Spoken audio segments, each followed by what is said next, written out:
Number 2 looks like it's going to be a complicated question because it's a long story, but remember, the questions on the SAT math sections are in order of difficulty. So this is only number 2 out of 22 questions.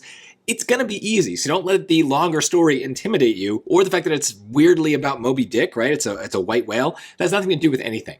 Now, if you have done any work with linear equations, then there's a lot of key words here that should make us excited and make us understand what's going on. So the length y of a whale was 162 centimeters when it was born. So okay, that right there is code for the y-intercept, right? At time being 0, at the 0, I guess, what is this? Months, x is 0, that's a y-intercept. That means that the length of this thing is 162 centimeters. So the way that that's going to look in an equation is we're going to get a plus 162 kind of on its own, right? So it's usually at the end of a linear equation, it's the b part of y equals mx plus b, but it doesn't have to always be the end, so just be flexible. The key part is that it's not attached to the x, right? It's separate.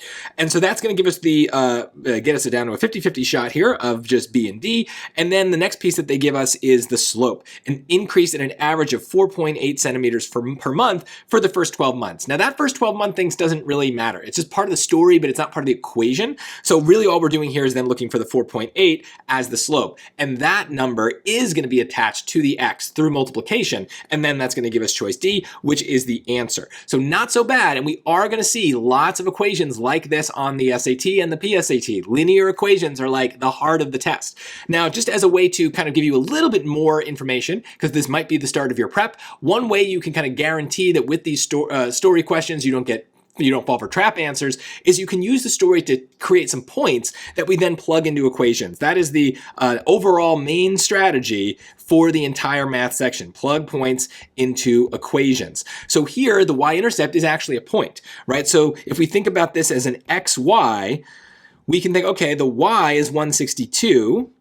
When it was born. Well, that would be the x, and so the x is the number of months after it was born, so that's 0 months after it was born. So just like that, we turn it into the point 0, 162, and when we plug that into all the choices, basically what we're doing is we're going to put the 0 in for the x and see if 162 is what comes out. Well, in choice A, that's not going to happen. 162 times 0 is 0, so that's wrong. We need it to be 162. Here, we'd have 162 times 0, which is 0, plus 162, and so that is the 162 that we wanted, and then here, 4.8 times 0 plus 4.8 would just be regular old 4.8, so that doesn't work either. That's another reason C is wrong. But then we can see that this sometimes happens when we plug points into equations. We end up with 2 answers that give us the value we want. That's okay. Now again, this is a longer way to do this question, but this might matter much more on harder questions that are still stories but have a lot more complexity. The key is, can we get another point out of this story? Well, if it says it increases at an average of 4.8 centimeters per month for the first 12 months, well, why don't we just pretend 1 month has passed? Well, then with our calculator, we can just say, okay, if it's 162 centimeters now, and then 1 month later, it's going to have an increase of 4.8, 162 plus 4.8 is 166.8.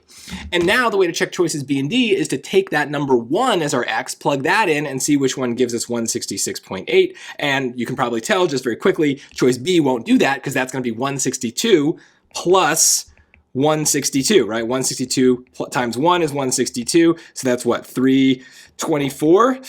I'm doing that math in my head, so it might be wrong, but point is, that doesn't work. And then we do the same thing for D, we will get 4.8 plus 162, which is exactly the work that we did in our calculator. Like I said, that is not the most efficient way to do this. Here, it's better to just understand how linear equations are formed. But this is an easy question, and as you go through, you're gonna see they get harder, and this strategy of plug points into equations, I'm gonna keep returning to, because it's a very valuable strategy for avoiding traps on harder questions that come later.